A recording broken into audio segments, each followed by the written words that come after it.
Hello, magandang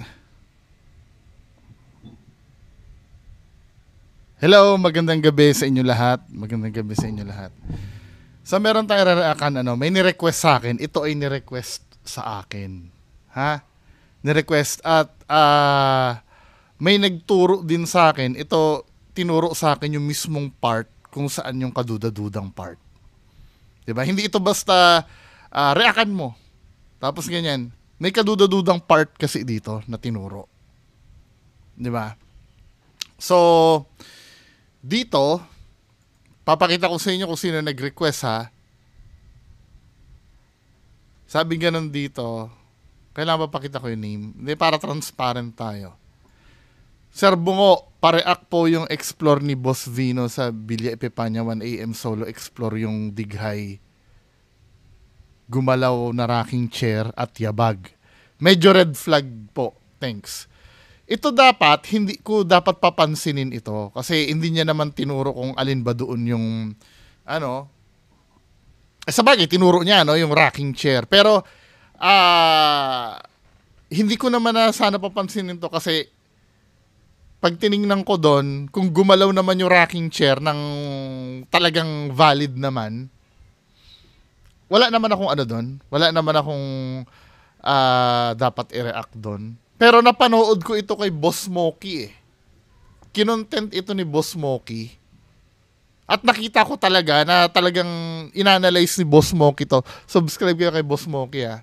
Hindi ko na nga pinapansin to eh. Biglang ngayon lang, 16 minutes ago, ni-request sa akin. Nakita ko na ito kay Boss Smokey.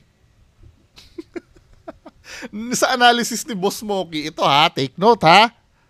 Sa analysis ni Boss Smokey, medyo inagrihan ko na i-present niya ng maayos kung paano naging fake yung video. Ngayon, tingnan natin ako naman, point of view ko naman. 'Di ba? Point of view ko naman. Kasi, 'di ba, ako bihira ko na i-content ito sila Boss Rino after nung pag-expose ni Third Eye. 'Di ba? Bihira ko na silang i-content. 'Di ba? Kasama sila Dax. Yung si Dax nga may may na-expose din si si Boss Smokey doon eh. Yung bote ng mineral water na hinila. 'Di ba? Hindi ko naman na pinansin yun eh kasi unang-una na yon 3 years ago na yon. Malay mo, nagbabago din naman kasi ang tao. Hindi naman yung recent eh. Kasi after nung siguro mga 3 years ago na yon, 'di ba? Nakilala ko na si Adventure Ducks. Nakasama ko na siya na mag-expose kay kay Donsky. Kaya from that on, medyo bumawi naman si Dax. Pero nakita pa rin na ako agree ako na fake yung video ni Dax na yon. Yung inanalyze ni Boss Smokey. Ito si Boss Vino kasi recent ko lang ito na recent ito kasi sa team ni Boss Rino may mga nagsisend pa nga sa akin ng videos ni Boss Rino yung gumalaw daw yung yung ulo ng hindi ko na hindi ko na kinontent kasi si Boss Rino naman siya mismo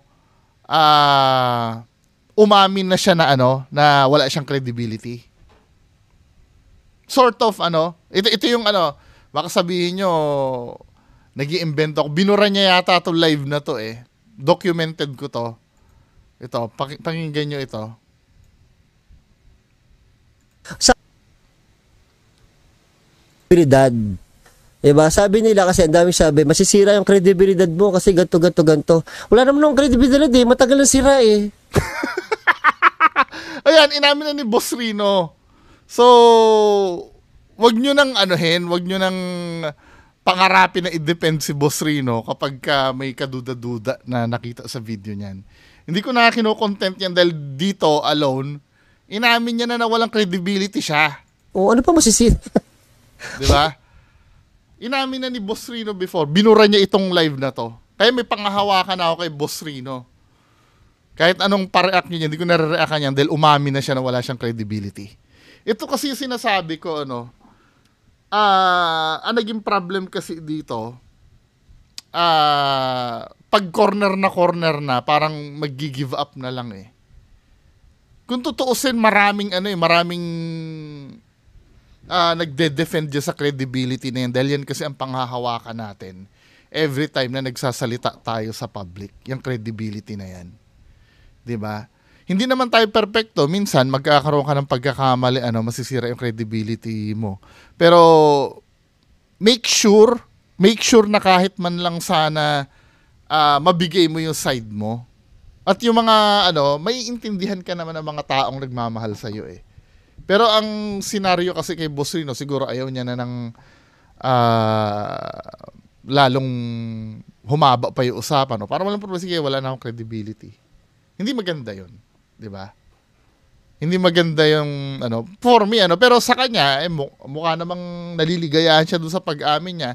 Kasi ang problem doon, pagka inamin mo na wala ka ng credibility, di ba? Admission of guilt kasi yun eh. Kasi during that time, may issue. Ito, tinidiscuss ko lang yung yung history ng grupo nila. During that time kasi, kumanta si Third Eye na scripted ang ginagawa nila. Tapos nung siya ang tinatanong ng mga tao, ito yung nasagot ni Boss Rino. Diba? Sabi nila kasi, ang dami sabi, masisira yung credibility mo kasi ganto. Wala naman ng credibility, matagal na sira eh. Di ba? Panoorin nyo itong marami siyang admission of guilt dyan na ginawa dito sa Boss Rino feedback at pahayag ni Third Eye. Ito ay 3 months ago ko na-upload. Diba? Nagkaroon kasi ng issue dyan eh. Ang sabi kasi ni Third Eye na kinwento, yung susi daw. Kaya nga, diba, hindi pa napapanahon i-release. Hindi, sabihin ko na yung sa bagay na ikwento naman na ito eh. Ang nagkwento kasi nito, yung mga nakasama ni Third Eye, 'di ba? Sino ba 'yon? In-interview ko dito, may interview 'yon, yung mga tao na 'yon. Yung mga taong 'yon, hindi sabay-sabay na kinuwentuhan ni Third Eye 'yon. Ganito kasi ang mag-size up ng information. Just imagine, iba-iba yung tao na yon, hindi sila magkakasama. Pero nagtutugma yung kwento nila. Na ang sabi, di umano daw, yung naalala niyo yung nagposas sila sa apartment. Scripted daw yon, di umano, ayon kay Third Eye. Yung under the closet, naalala niyo yon? Parang sinakyan daw nila yung ghost tube nun. Yan ang sabi ni Third Eye ha. Then, nung pumutok yung issue na yon, ito yun, parang nag-admit na agad si Boss Rino na ganyan ha. At itong live na to, binura niya na. Pero na-screenshot ng ng isang follower niya eh. 'Di ba? So, proceed tayo. Gusto ko lang maunawaan nyo kung bakit panay ang request nyo kay Boss Rino. Hindi ko na kino-content. May admission kasi si Boss Rino eh. Sa team nila, sila Dax, sila Val Baliw. Ito si Boss Bino. Recent ko lang to nakita sa grupo nila. Tsaka wala si Boss Vino dun sa may under the closet na video. Yung nakaposa si Third Eye tsaka si Val Baliw. 'Di ba? So ito yung video na yon, yung sa Bila Epipanya. Reakan na natin to mga kababayan ko. 'Di ba? Nakita ko yung punto nitong video na. Kaya nga sinasabi ko sa inyo eh, kung may mga bagong Ghost Hunter na gusto nyong pareakan sa akin, ipinpoint nyo rin sa akin yung nakita nyong problem. Hindi pwede yung reakan mo si ganito, tapos reakan ko, tapos pag wala ako nakita, magagalit kayo. Ipinpoint nyo sa akin. Kasi hindi naman ako perfectong tao na malalaman ko agad na may peke eh. Diba? Kahit ba naman kaaway ko pa yung papareakan mo sa akin, diba?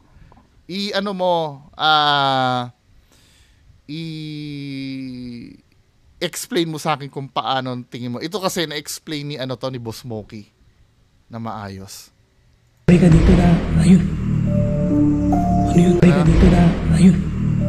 May kumakalabog na yon. Ako po ay, kami po ay ni RVS, tsaka ni Sir Ponso. nakapunta po kami niyan. Na-debunk namin yan. Yung, may naririnig ka talaga dyan. Yung mga yabag-yabag. Yung may mga kalabog-kalabog. May maririnig ka dyan talaga. Diba? Huwag nyo sabihin na pumunta ka dyan, Eka, para malaman mo. Pumunta ako dyan. May video kami dyan. Pumunta kami ng Villa Epipanya.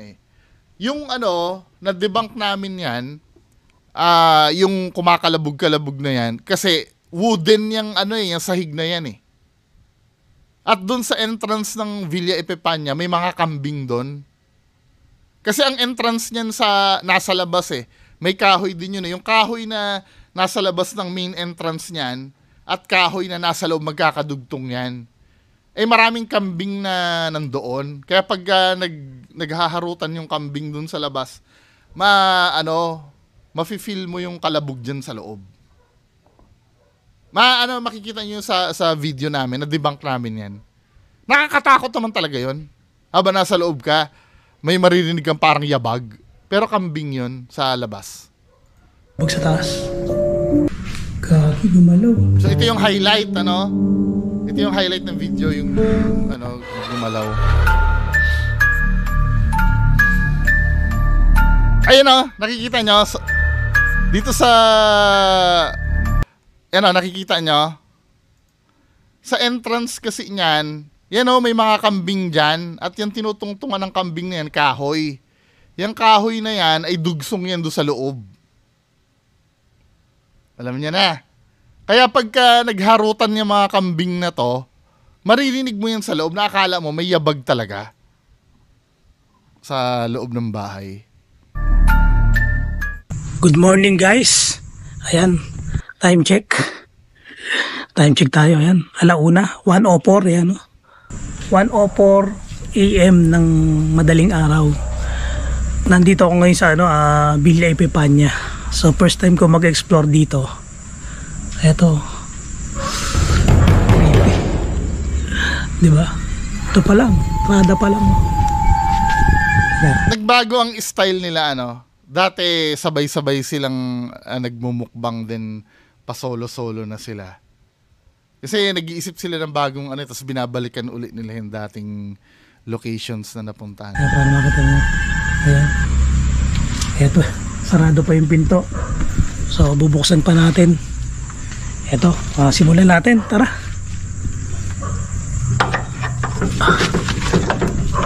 Mabigat.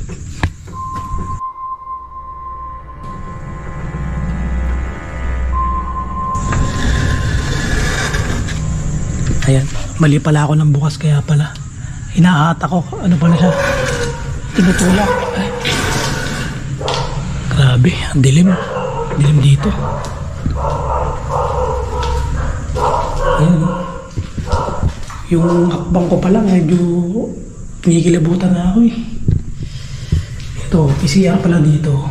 Active ba yung CR dyan Mukhang maganda naman yung CR. Restroom. Hindi mabuksan. Ayan, siguro sira na. Salamin.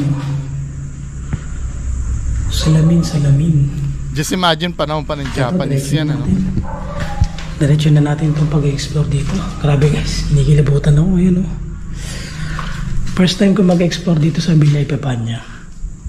Eto, dito tayo sa isang kwarto dito. Ayan. Nag-explore lang po. Ito yung kusina Grabe, creepy dito Forward na natin Ito yung isang kwarto. Ito yung pinakaunang kwarto. Dito sa Villa Epipanya, galing sa likod. Ayan, tapos may pa dito. Ayan, kung makita nyo ito guys, ayan Ayan yung mga cabinet na may mga souvenir na Ito, cabinet din. So, yan. Ayan, meron pala akong gagawin. Halata mong high quality yung mga doon cabinet na hindi nabibili sa SM na yung mga lawanet na madaling masira pag nabasa. Ganyan kagaganda yung mga cabinet sa nung araw. So, ang gawin yung kasi picture. Magandang kahoy yung Ito, picture natin. Ayan, isa pa. Dito naman, nakikita ko naman na okay naman to. Picturean ko pa rin yung Itong mga ginagawa. tapos sira-sira na yung ano, yung taas. Kaya siguro medyo delikado din dito eh. Takot. Akala ko may mga kasulubong ako eh. Ayan. Okay Kaya naman hagdan, yan. oh. Grabe, yung creepy naman ang hagdan. Eto. Oh, may underground dito. Check natin to. Ano ba? Ang dilim. Ito wala pala to siya. Papintuan din pala siya. Ayan, ge. Diretso tayo. Dito muna tayo sa first floor. Ayan, kahoy yung sahig niyan eh, na nakadugsong dun sa main entrance. Ito ha. Ito. Kita nyo may cat. Diba? Ito, ito yung ginagawa nila, let's say fake ito ano. Hindi naman ano yan, hindi naman masama yan eh. Yung ginagawa nyo. Kahit sila Donsky, hindi naman masama ang gumawa ng video na ganyan. Ang masama lang, hindi nyo dinideklara na ano, na gawa-gawa nyo lang. Kasi pinaglalaban kayo ng mga fans nyo eh. Tama ha? Mamaya, ipapakita ko sa inyo kung paano kayo paglaban ng fans nyo. 'Di ba? Pero obviously dito kasi may cut eh. Ayan, ge. Diretso tayo. Tama ha? Dito muna tayo sa first floor. First floor. Ayan. Ito. Toink. May cut eh. Yun.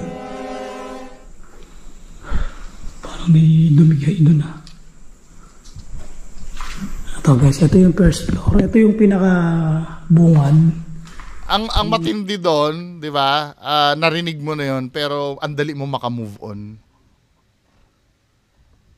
'Di ba?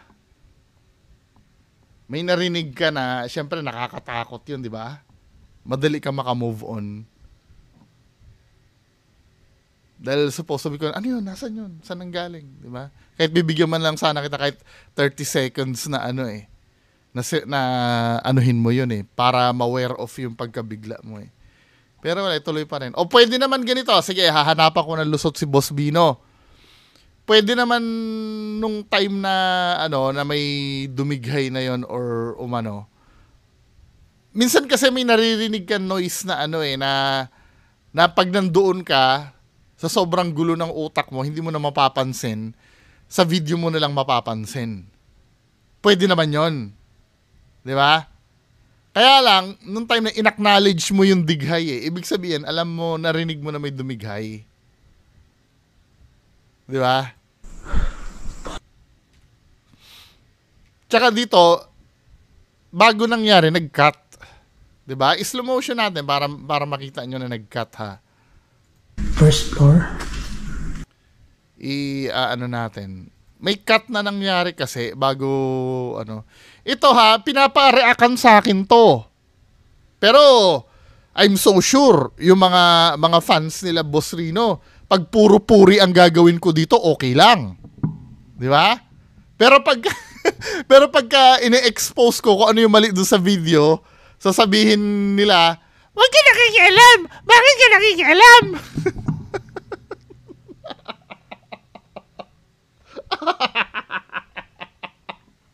Pero pagka puri ang gagawin ko, okay lang, ano? Hindi, binabalanse ko naman eh. Sinasabi ko naman kung okay lang o hindi. Kaya nga lang, kailangan ideklara nila kung yun ba ay ginawa lang nila o hindi. So for example, ito, no? Bago dumighay, nag-cut eh. Tamo. Ayan. Ito. Toink. O, diba? Nakatutok na agad dito sa may ano eh. Dito sa may, bago nangyari yun eh. Kung hindi nyo i-admit to, ako kinukonsider ko itong panggagago sa mga nanonood. Mamaya i-explain ko kung bakit. Tamo ha? Hindi pa nakikita nyo to, itong nasa gilid dito oh. Pag nag-cut yan, Ito. toink, nagbabago na eh. Ibig sabihin may cut na nangyari bago bago yung dighay. 'Di ba? Bakit nag-cut? O kung hindi ano yun, dapat i-release yung yung uncut version nito. Or halimbawa, pwede naman ang palusot ni sige, ako na mag-iisip ng palusot, pwede mangyari, pag harap ni Boss Bino dyan, pinatay niya yung camera. Then binuksan nyo uli. 'Di ba? Saka biglang tumunog yung burp na yun. Kaya lang, ang tanong ko doon, bakit mo pinatay? Ano reason? Ayan. Ito. Point?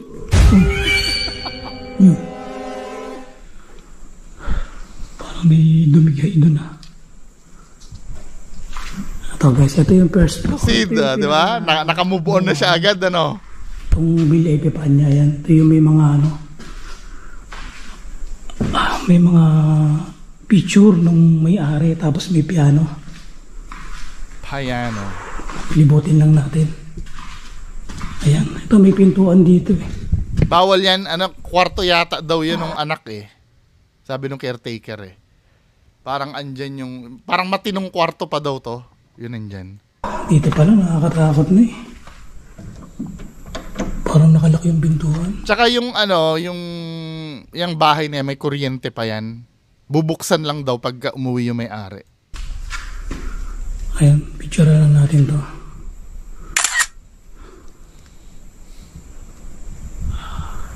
Ayan, nakita niyo ba yan guys? Ayan. Pipicturean ko lang tong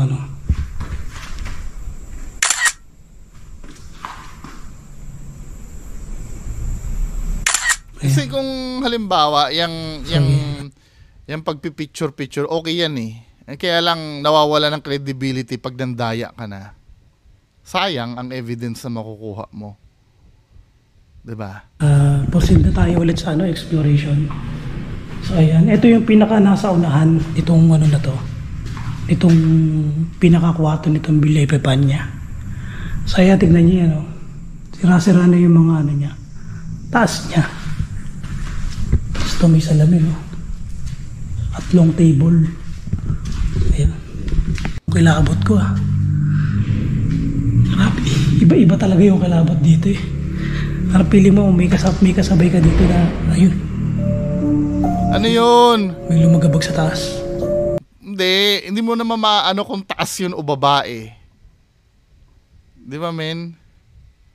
Hindi, sige, ipagpalagay na natin, may kumalabog sa taas, sige. Kaya lang may mga cuts ka Dito na papasok yung pagdududa namin. Ito yung sinasabi ko na sayang. Kung totoong evidence naman yun. Kasi ako feeling ko yung yabag na yung kambing yun sa labas Pwede kasi ang tunog nun mukhang taas. Pero granting alisin na natin yung mga kambing sa labas.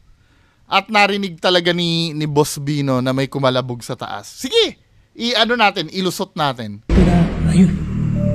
Pero I do believe, napatingin kasi siya dun Ibig sabihin sa may entrance na yun, pwedeng kambing. Pero sige. Ano yun? May kumalabog sa taas. Sige, taas na yun, Itanggapin na natin na taas yun. Ang problem kasi dito, kung totoong evidence man yun, sayang May pandaraya ka ng ginawa Parang paano pa kami maniniwala sa mga susunod? Baka nga mamaya kahit may white lady na magpakita dyan sa bahay na yan, hindi na rin namin paniwalaan. Kasi nga, gumawa ka na ng pamimiki. Kaya nga dito papasok yung importansya ng credibility. 'Di ba? Kasi sa mundo ng paranormal, mga kababayan ko, patuloy kasi ang studies diyan May mga nagre-research tungkol diyan. Papaano kung ikaw ang nakaka-capture ng kauna-unahang pinakamagandang footage ng multo? Ito yung madalas ko sasabihin Lahat tayo mapapeke ka man o mapalegit ka man na ghost hunter. Kahit si Kuya Red, kahit si Donsky. Lahat naman kayo, pwede naman kayo makakapture ng totoong multo talaga Kasi nga, yung mga nakukompile nga sa KMJS na mga nakakapture ng multo, hindi naman mga ghost hunter yun Mga normal na tao lang yun na nagpipicture-picture o nagvi-video-video, then may nakukuhanan sila na na ganyan, na multo. Ito kasi ang tanong, paano pagka nakakuha na kayo ng magandang footage talaga or kahit yung legit na poltergeist activity, tapos may history kayo, pag in-scrutinize yung ibang video nyo, may peke kayong ginawa. Kaya ito yung sinasabi ko sa inyo, na yung sinasabi ni Boss, kung wala nang credibility, sayang kasi yung ginagawa nyo. Diba? Unlike kapag inaamin nyo na mga sir, entertainment lang po yung ginagawa namin. O just in case na nakaka-capture kayo ng totoong multo, pwede nyo na sabihin na this time po, totoo na to. Diba? Hindi na kami nagbibiruan. Mahirap yan ganyan eh. Siguro, ang iniisip nyo rin, mas enthusiastic yung mga taong manonood sa inyo pag mamimeke kayo. Diba? Kaya nga ito yung maling-mali na ginagawa. Yung pag-video itself, hindi naman mali yun eh. Yung pag-entertain mo sa tao, hindi rin naman mali yun eh. Pero yung panloloko mo sa tao na napapalabasin mong totoo yung ginagawa mo, yun ang mali. Tapos magtatanggol kayo. Hindi naman ngayon. Importante na-entertain kami. Pinapanood namin yan. Dahil may entertain kami. Makasarili kayo. Di ba? Ito yung pinaka... Nga ba? Yun din ang tanong ko sa'yo. Nga ba? Lahat ba kayo ay ganun ba ang iniisip nyo? Na yan ay alam nyong peke, na i-entertain lang kayo, kaya nyo pinapanood. Actually, dito nga sa video ni Boss Smokey, habang ini-expose niya to, basahin nyo ha. Meron nga dito, nagagalit eh. Ayan oh. Tamo, basher ka lang ni Boss Rino eh. 'Di ba? Hindi cut yan. Di niya nakunan yun kasi nga nagulat siya kasi may gumalaw. Sus, tamo, nilalaban. Pero kitang-kita, kitang-kita kinat eh. Tapos sasabihin nito ni I Am Queen TV, ang mahirap dyan, yung mga sponsors nila, bilib na bilib sa kanila, okay na sana yung explore eh. Kaso wala eh. Kumanta na eh. Kaso nanatiling tahimik lang sila. San issue na yon? Padibang na yan. Ngayon, didibang ko na. Di ba, men? Ano ba? Entrance itong Villa Epipania. Meron pa mga ganyan. No? Tanging Yaman House pala to. Ito pala yung pinagshootingan ng Tanging Yaman.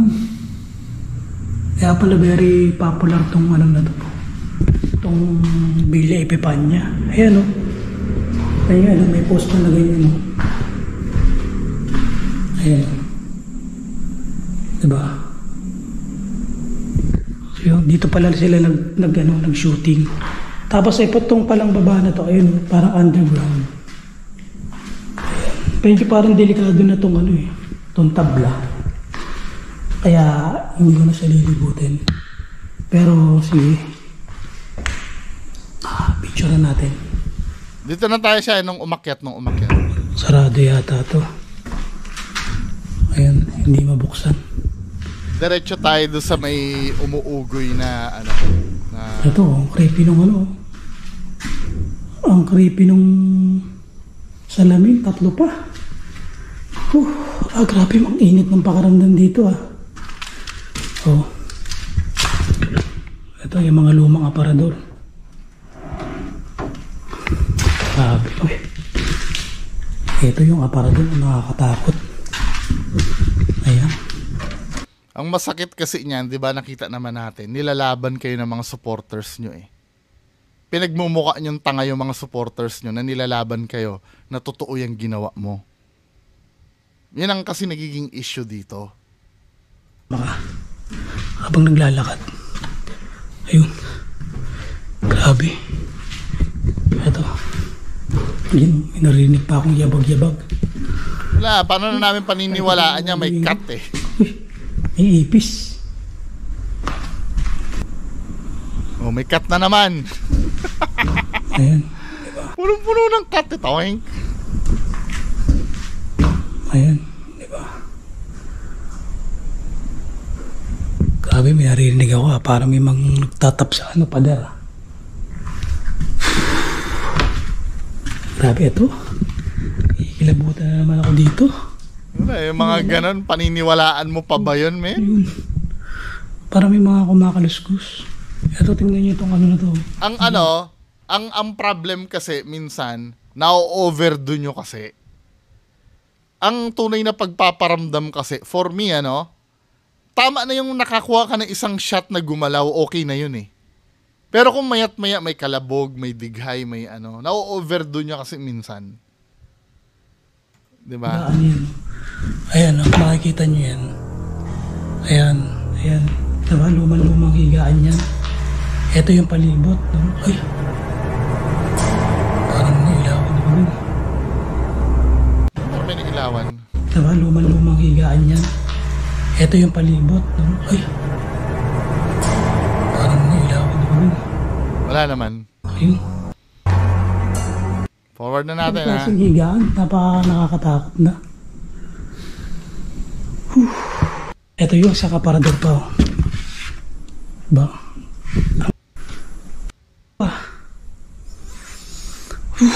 Sige, diretso na natin. Grabe yung kakribihan dito. Ito. To be fair naman talaga, nakakatakot naman talaga dyan sa Susunod na Okay, dito na mangyayari yata yung Takot ako doon sa Birhen, ang laki. Sorry po, ko. Nagulat lang po. Ito, check naman natin to. Ito yung Birhen, Ayan, kita nyo ba yan? Diba, ang creepy, Solo exploration to. highlight yan ng solo, Naintindihan naman namin na mag-isa ka. No need to explain.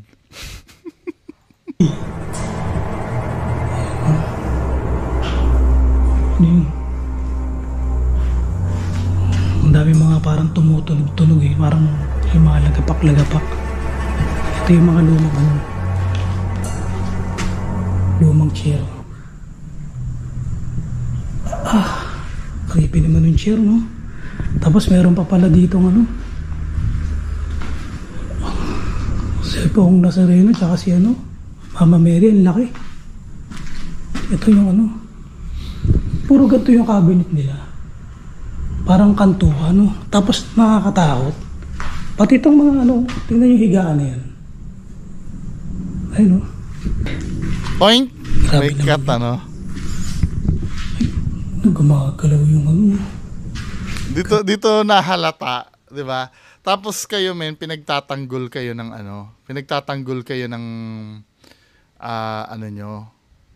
ng supporters nyo dito. Di ba? Saan ba yun? Ay, nakalagay dito. Hindi cut yan. Tapos ikakatwiran nyo sa akin, alam na namin na fake yan, basta nag-e-enjoy kami. Di ba? Kayo lang yun. Kasi actually nga, tingin ko pagka sinasabi nyo na alam nyo ng fake, nag-e-enjoy kami, palusot nyo na lang yun eh. Alam nyo kung bakit? Kung alam nyo ng fake yan at nag-e-enjoy kayo, dapat ninyo ko pinagagalitan. Dahil parehas naman pala tayo ng pagkakaalam eh. Ang importante, nag-e-enjoy kami. Pero ito, hindi, obviously, ito yan, hindi cut yan. Di niya nakunan yon kasi nagulat siya kasi gumalaw. Sus. Diba? Ipipilit ng supporter nyo, men. Diba? Hindi ba kayo nahihiya sa balat nyo yan? Na pinagtatanggol kayo? Kahit alam nyo panloloko yung ginagawa nyo? Yes, I consider this panloloko. Hindi nyo diniklara eh. Diba? Wala naman kayong deklarasyon na ito po ay katuwaan lang namin. Ito ay namin, diba? May responsibility din kasi kayo as content creator. Kasi alam nyo, nangyayari, men, pag ganyan ang ginagawa nyo, pag hindi nyo inaamin na ganyan, lahat na lang ng pupunta dyan, peke na. Diba? Sasabihin, hindi naman hunted yan eh, kasi sila Boss Bino, inaano lang naman eh. Diba? Lalo na yung mga palusot ng mga supporters nyo na, alam na namin fake, nag-e-enjoy lang kami. Mag-enjoy kayo sa tamang paraan. Dapat, may deklarasyon. Wala naman deklarasyon dito, Diba? Tapos hindi daw cut. Ang nangyari, parang hindi niya daw nakita. Tinan mo, ha? Ayun, Point? May cut eh. Biglang pumunta na sa mukha ni Boss Bino eh. Tingnan yung higaan na yan. Oh. Ayun, oh. Okay. Grabe naman yun. Ay, gumagalaw yung ano. Oh, granting na gumalaw, ano? Granting na gumalaw. Let's say gumalaw. Tingnan niyo yung ano, yung demeanor ni Boss Bino. Gumalaw, 'di ba? Grabe, gumalaw. Wala namang hangin dyan. Bilis niya maka-move on, ano? Wala na. Ako po, nag-explore lang po ako dito. At ako po yung natatakot na. Hindi ka natatakot. Iba talaga yung kaba. Di ba? Tapos, mag-i-steady ka pa dyan. May gumalaw na nga doon, men. Ano ba? Di ba? Yung mga naglalakad. Ganyan ba reaction na nakakita kang gumalaw? Ito guys, oh. Ilipin nyo. Ayan. Ayan. Ayan. Ano, ang dali niya maka-move on. Actually, ano yan eh. Hindi normal yung nakita mo, tapos ang dali mo maka-move on eh. Di ba, men? Iba dapat ang reaksyon ng tao pagka nakakita ng hindi normal. Yes, maybe, pwede nyo ipalusot. Matapang kasi si Boss Bino, kaya ganyan. Pero hindi eh. Paranormal kasi yung nangyari, hindi common eh. Di ba? Parang ganito lang yan, men, ano? Halimbawa, naglalakad ka sa mall. May mga nakakasalubong kang tao na hindi mo kilala. Hindi mo na pinapansin yun. Normal naman kasi may makasalubong kang tao sa mall eh. Pero naglalakad ka, bigla nakasalubong mo si Tom Cruise. Di ba? O kung sinong artista na idolo mo, masyashock ka doon. Ay putang ina, si Liza Soberano yan ah. Hindi kasi normal na masalubong mo kada araw si Liza Soberano. Hindi ka naman takot kay Liza Soberano, pero yung shock mo nandun. 'Di ba? Na parang nakakita ka ng hindi mo madalas makikita. Kahit nga sa daan. 'Di ba? Pag naglalakad ka sa daan, makakita ka ng jeepney diyan, Toyota Vios. Wala lang sa iyo eh, kasi normal 'yun eh. Pero pag may dumaan na Lamborghini na sports car diyan or Ferrari, titingnan mo talaga 'yon, putya, kasi hindi naman normal na makakita ka ng ganun eh. 'Di ba? Kasi sinasabi ko sa inyo, 'di ba, sa mga ganitong action biro mo, gumalaw na 'yon, no? Nakalimutan akong gawin eh. Pipicturean ko siya ulit. Wala, yung pa-picture na yan, paano pa na namin paniniwalaan yan? At yung mga susunod na gagawin mo dito, wala na yan. 'Di ba? Kahit na ano pa ang mangyari diyan sa wala na. 'Di ba? Ito ay reaction video ko to ha. Nilagay nyo sa public yung video nyo, may nag-request at may nag-pinpoint kung saan yung pamemeke na ginawa. So, ang hatol ko dito, certified fake. Kukontra kayo, humarap kayo sa akin. Anyway, maraming salamat. Magandang gabi. Bye-bye. Bungo TV, tagapagtanggol ng katwiran sa ilalim ng ampon sa dilim na kaharian. Isang salubong sanggalang sa'yo'y alay sa pagtatanggol na katotohanan. Patuloy na itinatano lang pagod, walang palya.